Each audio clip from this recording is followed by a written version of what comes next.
Hello and welcome back to this Oda episode of the Eternal Law.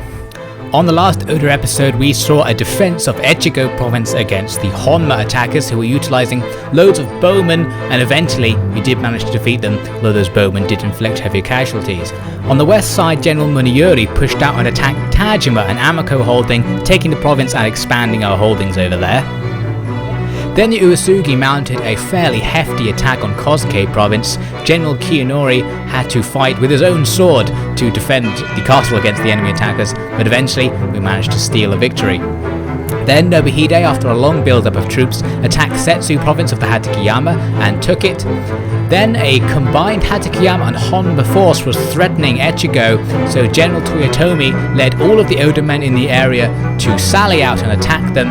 We held the enemy on an extremely advantageous position on a hill and eventually destroyed them completely. Now let's continue. For the first few days we just marched carrying wooden poles. Then we marched in armour, and finally we marched with our spears. Some of the guys gave their spears names which the officers did not seem to think highly of. After 2 weeks we began training together for combat, fighting in formation with our spears. Sometimes I forget that we're not as powerful as we feel fighting together, for the enemy are going to be doing the same. Still, I feel much less fear than I did to begin with, and take pride to march under the flower.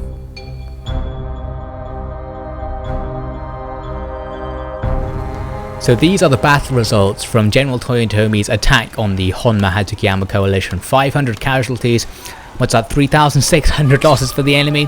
Pretty hefty, so things went quite well. We've cleared Echigo of enemy forces, so all three of the armies that were hanging around are now going to be deleted. There is still, though, another Hatakeyama army hanging around just off to the northeast, which we have to keep in mind, but still, the balance of power in the province has now shifted towards Oda. We now have 1.5 stacks against the enemy's 1. So, if the enemy don't pull any more forces in the end turn sequence, we finally will have Echigo looking pretty secure.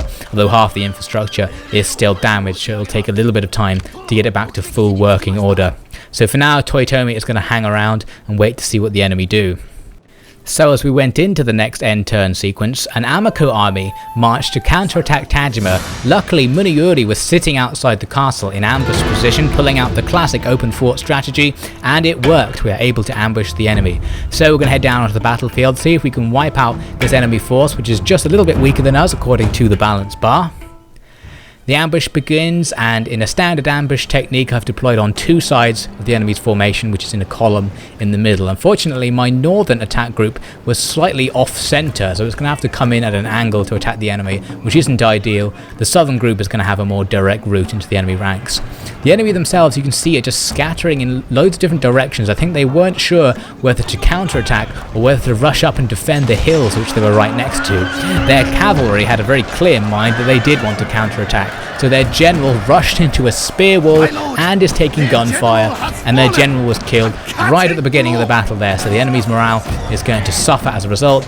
These light cavalry too find themselves engaging with spearmen there on the north side and are not going to have a very good time.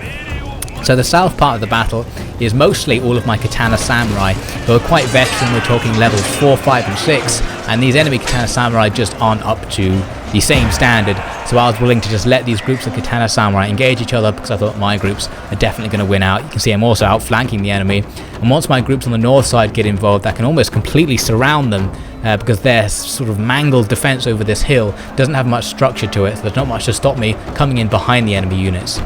Now Muneyori himself, I put him in stand and fight mode. Luckily, or unluckily, sorry, he was facing the wrong direction, so he actually set up further away from the action than I'd wanted, and you'll see in a moment that proves to be a little bit of a problem. I had some Yari samurai there stuck up on the hill who were trying to hold out against enemy katana samurai. Quite a bad situation because I was weak against them. But those high-ranked Yari samurai are actually skilled enough in combat to take on sword units, so I wasn't too worried. I was willing to let them hold out and try and defeat the enemy at the bottom of the hill first before sending anyone up to help them. So at the bottom of the hill we are gradually defeating the enemy. Our katana samurai are cutting through the enemy using their sheer veterancy, and the enemy are also being indecisive about where to deploy their numbers. They sent a couple of regiments over to my section with all the spears, but you can see the spears are quickly surrounding them and annihilating them. They're also taking arrows because I put archers up on this hill to fire down into the action. They've got a very good position because they can shoot over my own ranks and hit the big blobs of enemy troops. You can see they're doing it here, firing at these enemy Ashigaru, who are not going to last very long against the sustained assault of those arrows, and these Yari Samurai who are going to be slaughtering them.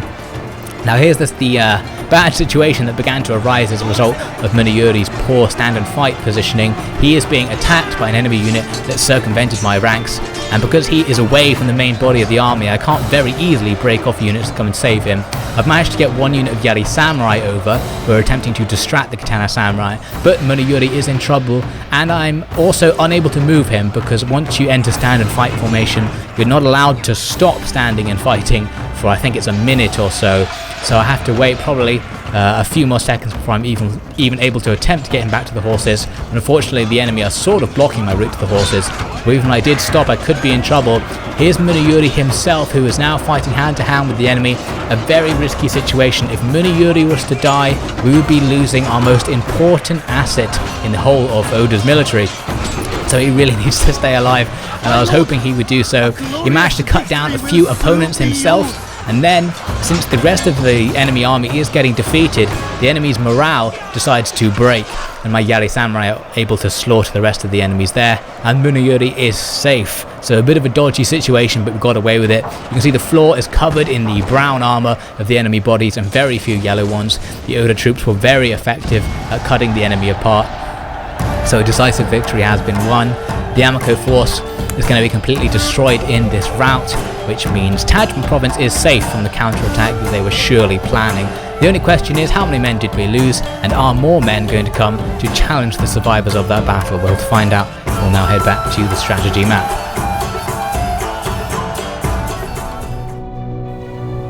To excel at fighting a single man and to excel at fighting a whole army are the same. The connection of mind and body is as the connection between orders and army. To lead a great army, you treat it as if it were only a single man. To defeat a single man in combat, you must consider the same mindfulness of deception, initiative, decisive use of force and personal weakness as you must consider when committing 1,000 men to battle. Thus, all my training has but one goal: to excel at the art of war. So we lost a couple of hundred troops, the enemy losing over 2,000, pretty good stuff. That's an enemy general and his army dispatched. So Muneyuri is now going to be standing in the open on the road. His ambush is now is no longer going to happen. The Amaco pull in more forces. I guess these forces were going to be backing up the general. These guys aren't going to be ambushed, as I said, but still Muneyuri can put up a defense with the surviving troops. This time the balance favors the enemy and we don't have the ambush to help us out, so this battle could be a little bit more difficult, but I have to hold them off because Muneyuri is all that's standing to defend Oda's western domain, so he basically has to win in order to maintain our recent gains. So the first thing I noticed about this battlefield is this excellent terrain feature where it has a big cliff which is too steep to be passable to the enemy. So I'm deploying all my missile units right at the top of that cliff to fire down at the enemy once they reach the bottom. Behind them I have reserves, Muneyuri himself and some Yari Samurai waiting to see what happens. On the west side of the hill I've got a whole bunch of spearmen, those guys are in hiding, and on the east side I have a lot of Katana Samurai also in hiding. So my melee units are on the edges of the hill. This is because the only way to possibly get up to the top of the hill is to go around the sides of it, so that's what I was expecting the enemy to do. So the enemy forces make their approach, and at first they do go for the impassable bit on the north side of the hill. Once they realise they can't get up, their units start funneling around the edges. But this curved path they take means they're going to spend extra long under the line of sight of my missile units. So these matchlocks are firing down at the bunched groups of enemy forces, as are my archers. All of the trees and undergrowth are going to be diminishing the effectiveness of these firearms units, because the trees do block some of the shots and they reduce the accuracy of the men because they can't actually see what they're firing at. But for the most part it's doing good. The enemy are very slowly making their way up around the west side of the hill mostly, and are taking fire all the time. This one unit of cavalry is coming around on the extreme west, but I deployed a unit of Yari Samurai quickly to stop them before they came around to my rear. Going down the hill, we can see the enemy are now sprinting their way up, not in any particular formation, just coming up regiment by regiment and taking tons of matchlock fire as they do. You can see the big puffs of blood exploding out everywhere as the shots come down. And look on the ground here, it's absolutely covered in enemy bodies. I think an entire regiment of enemy katana samurai was eliminated as they attempted to come up this part of the hill. And next, this unit of long yari ashigaru is taking the punishment. And even when they do get to the top, I've got my own long yari ashigaru here waiting for them, plus about 5 regiments of katana samurai hidden behind them, so they're going to have a bad time. Then the enemy are mostly focusing their attack here on the western part, and they're actually sneaking around my spear line here, so they could get up and start attacking my matchlocks, but they're too busy attacking the flank of the spears. But it does mean that they're putting themselves right in the line of sight of these matchlocks, and you can see that as they fire, big blobs of enemy blood explode out from those flanking forces, so their flanking attempt is being spoiled by the weight of fire from those matchlocks. Their main lines are engaging with my main spear lines here, but this is a situation where I have my long Yari Shigaru fighting downhill, which always goes well. This unit of Yari Samurai which engaged us has already lost a third of its men just in the few seconds I was speaking just then, so you know things are going to go well. And the enemy's cavalry there on the extreme west have been chased off. Speaking of which, the enemy's infantry here on the east side have now been chased off. They didn't fight for very long against my spear wall before they realised it was not going to go well, especially because they were taking matchlock fire the whole time. The matchlocks are still firing, of course, and the big blob of enemy forces that's now appeared on the west side is going to be an absolutely ideal target for them. So at this stage, I don't need any more tactics. I can just sit here, let the blob attempt to engage me while I hit it from the flanks with arrows and matchlock fire. You can see a big pile of bodies here where the edge of the enemy formation was taking the brunt of the matchlock fire. The rest of them started retreating due to their army losses, destroying their morale, and as they retreated, they were being attacked very aggressively by the Oda men who rushed down the hill to stop them from routing. So they're going to take very large casualties in this rout. Another Amaco army has been destroyed.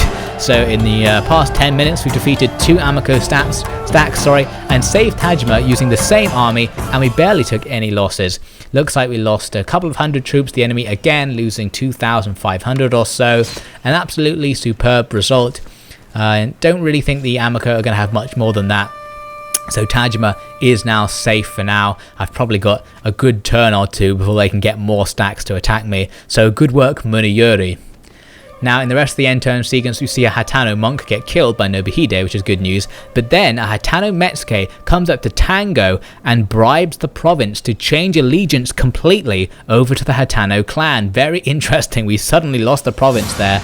Over in Kozuke, the Yamanouchi rebels, who've been harassing me for a while, decided to attack the castle. An interesting decision. You can see from the balance bar that that was not going to go well for them. So a quick auto-resolve will dispatch them, and we took 0 casualties. So I guess Kiyonomori pulled off an exquisite defense of the castle. The raised tower on this vessel lets the crew rain arrows on enemy ships.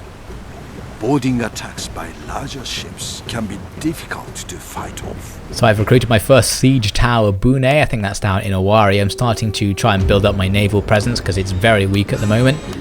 Now is hack through the bad news, most of which is agent related. We just see the one about the bribe there, that we've lost our province. There's a really bad bit of news here. Our Naginata dojo in Owari has been really severely sabotaged. It's going to be really expensive for me to get it back. But looking at my recruitment set, I decided that it's actually not going to be that much of a problem. I can still recruit most of the units I needed, so I'm not going to bother repairing it for now. So here's Tango, the Betrayer province. The Hitano have taken it over, and by the looks of it, they're now doing some extensive redevelopment on it. They invested a whole ton of money in it, plus they probably invested a ton of money forcing them to betray the Oda cause. So I'm now going to make their expenses rather pointless by cheekily taking it back with the recently hired General Tokugawa, who is only level 1 and is getting his first bit of nice battle experience, taking Tango back. So it's going to ruin all of their investments, and I'm going to hope they don't have enough money to just do that again, because if I keep leaving Tango and they keep bribing it, that would be annoying. But bribing settlements is an extremely expensive process, and the Hitano probably don't have enough money to keep doing it. It also gives me information, because if they have enough money to be bribing settlements, they probably don't have a particularly strong military that they're paying for the upkeep of. So that's some interesting information to come out of that little situation. Now Muniyuri, taking advantage of his recent victories over the Amaco, is going to push on and take the next Amaco fortress. There was a hidden Amaco force nearby, but it wasn't enough to stop an auto-resolve victory. So we have now captured Inaba Castle, and he is going to have to wait a turn to replenish some troops because he actually took moderate casualties there, but I think that's fine. There's no real reason to move on because you can see that Hoki province has a massive garrison. A true leader does not sit in his mightiest castle in a time of war. How can a man command the fates of his men if he does not live, eat and march with them and face the same risks that they do? I am a man born of conflict. Even if I wanted to return to rule my homelands, I would find little of interest to fulfill my desires. The battlefront offers constant ways for a man to demonstrate the folly of his lessers. Let others play the courtroom politics. I will be the lord who fights for victory and gets what he deserves. So the next thing to focus on is Kosuke province, where General Kiyonori is going to attack and annihilate some Uesugi forces who are hanging around now that he has restored all of his troops from previous battles, and of course the Yamanuchi rebels are dealt with, so we don't have to worry about them stealing the castle whilst I'm away. Though I think I'm still close enough to the castle, I have enough movement points to simply head back and defend the castle against any attackers that might come during the next end turn sequence. Back over on the west side, Nobuhide is getting a bit of action. He's clearing up Setsu. First there was this little Amaco army just hanging around, so I decided to get rid of them. And they're easy enough to dispatch. Getting more experience for Nobuhide is important because if your daimyo isn't the highest level character in your army, it does cause disloyalty. So I want to fight more battles with Nobuhide to try and get him to maximum rank. Now I spotted that Harima has absolutely no garrison from the Amaco forces, so I thought, well, I'll just go and have it. Harima is just as defensible a location as Setsu. Moving beyond Harima is a bit more risky because the distances between the provinces get bigger and it's harder to effectively defend yourself. So Harima is a very nice bottleneck for me to defend against any Amaco counterattacks. So I'm pleased to take that to add to my collection here on the west side of Kyoto. You can see I also have access to some nearby enemy trade routes, so I can build ships in the area and potentially steal away some of the enemy's income, which could be quite nice. Now on the Tokugawa battlefront, you might remember that a while ago I moved Nobunaga and a small reinforcement army to investigate Tsuruga, and now I decided to actually go on to the attack because it didn't look like there were that many enemy forces defending it. There was this one army which was slightly under strength, it had no general, they fell quite easily to an auto-resolve assault, getting rid of them. So now there's nothing between Nobunaga, his reinforcements, and Tsuruga province itself. Tsuruga isn't a particularly valuable province to have, but still might as well have it because it's one more step on the road towards destroying the Tokugawa forever, which is one of my key objectives as the great betrayers of Oda. Plus they've been harassing me quite a lot recently, so I really want to just end their faction altogether. I'd rather fight with the Uesugi to the east, who have proved much easier to fight with. So once we get rid of the Tokugawa, we'll be in a nice position. Plus we can steal all of their firearms infrastructure. They have quite a lot of buildings that construct things like matchlock samurai, which could be interesting. And look at this, in the bay just off Tsuruga they have a whole bunch of ships. I have no idea what they were planning to do with these guys. They weren't really using them. As far as I can tell, those ships must have just been a big drain on their income if they weren't doing anything. So in many ways I was glad to see this overpowering Tokugawa navy just being wasted here in the bay. I guess since there's no real Oda navy for them to fight, they've just been relegated to doing nothing at all. So now in the next end turn sequence, the Chosakabe look like they're going to land forces in Ise province. They don't quite do it though, so at least I can be wary that they are probably going to do that soon.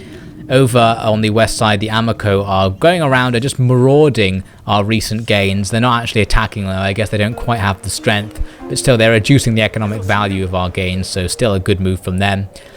I'm going to move Nobuyuki out of Owari there to stand on the bridge between Owari and Ise in case the Chosakabe force lands and then goes straight for Owari. I don't really mind if they take Ise because I'll just take it straight back.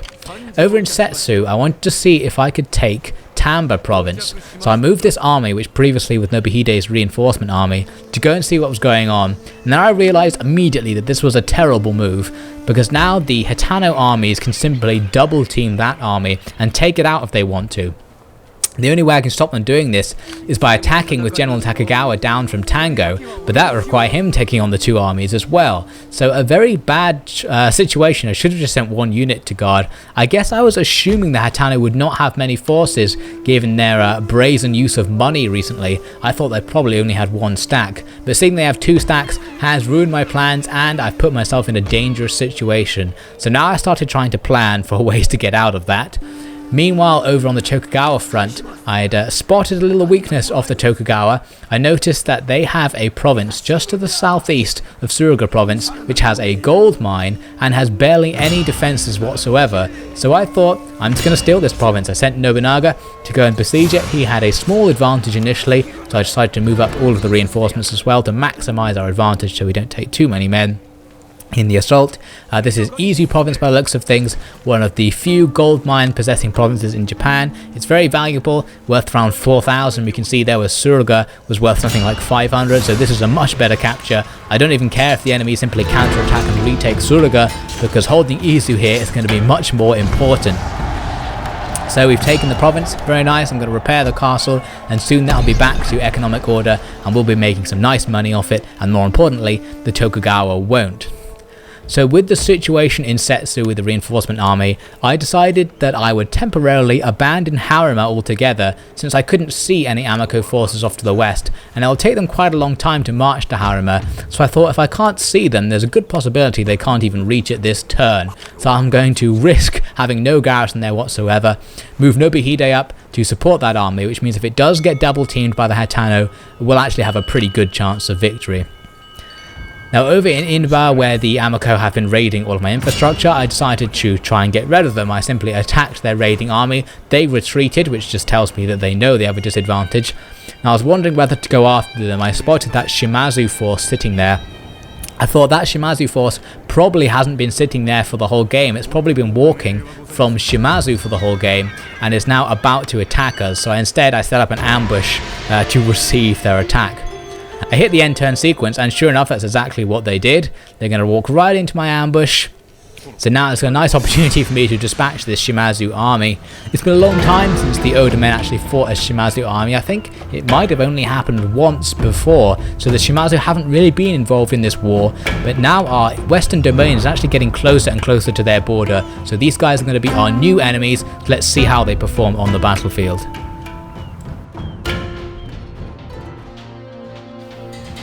The bombard sounded and the Oda banner struck the sky from the hills around us. Men scrambled to fasten their armour and retrieve their weapons from the baggage train. The banner of the war god Munayuri was visible, sending the younger men into a panic. The Oda war cries erupted before walls of yellow-clad troops rushed our column from both sides, bearing swords and spears and subjecting us to the hot lead of their matchlocks. Our officers called for us to stand firm. Many before us had made this mistake.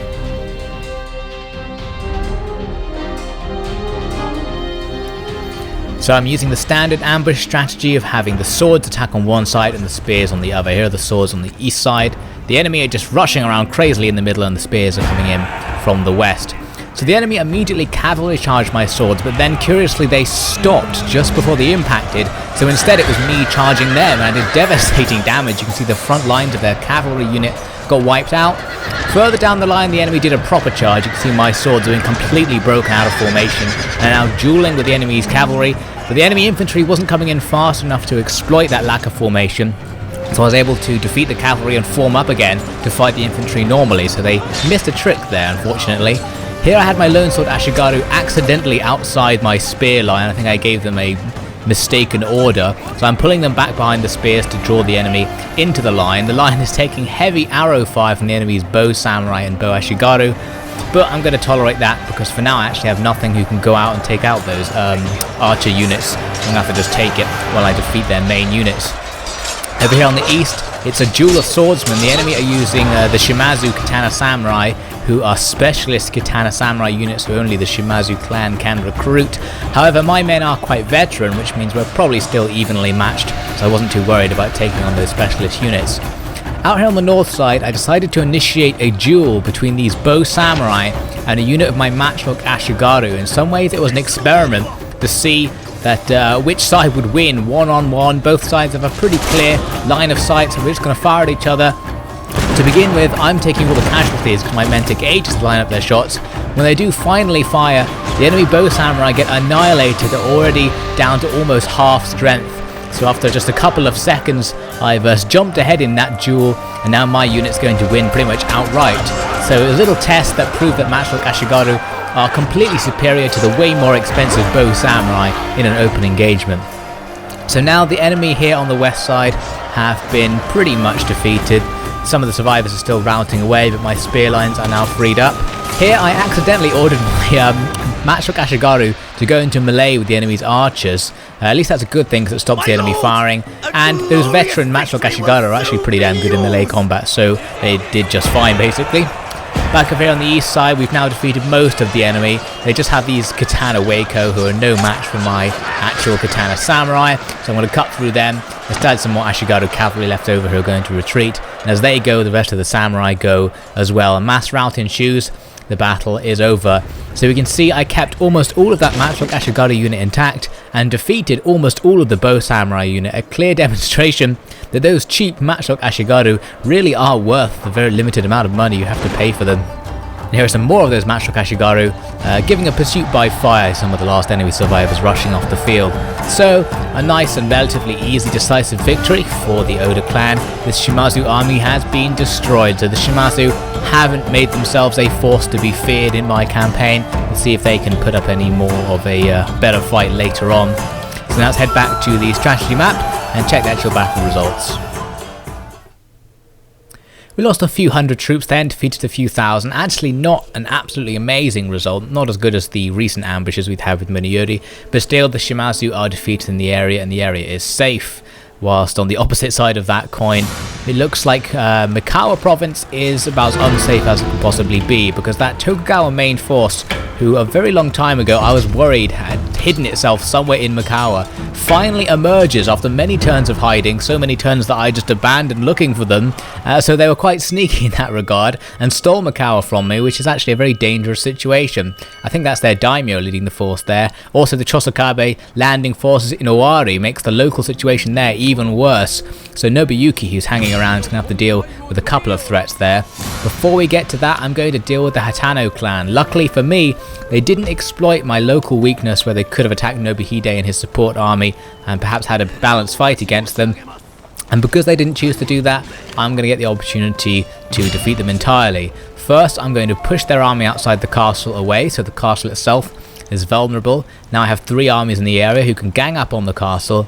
I had a look with just 2 and our force advantage on the balance bar wasn't all that great, so I'm going to bring in General Takegawa just to push it right over the top and we'll eliminate the defenders in the castle. There's another Hatano group just down to the southeast there, but they're going to be deleted when I win this battle because they are part of the Hatano clan forces who will disappear because the clan is dissolving with the loss of their last settlement. The other army who I pushed away is going to stay around because they're going to become Hatano clan rebels, so I still have to defeat them to secure the province, but these rebel armies almost certainly go for the castle eventually. So I know where they're going to move.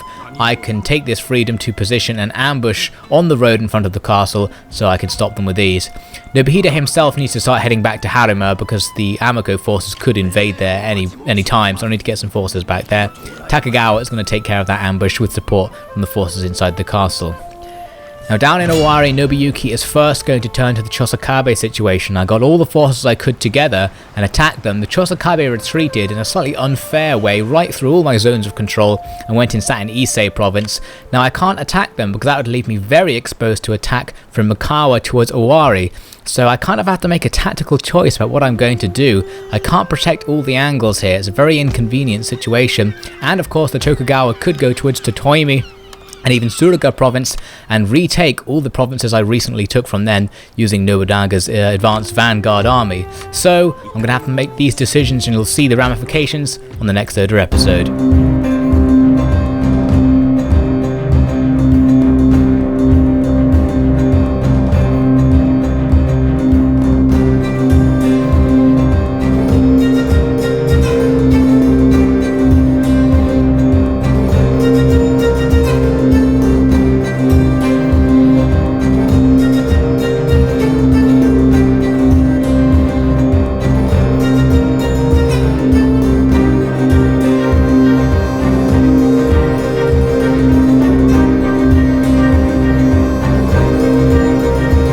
That's all for this episode, so to see if I can defend my home provinces and expand the borders, join me next time on The Eternal Law.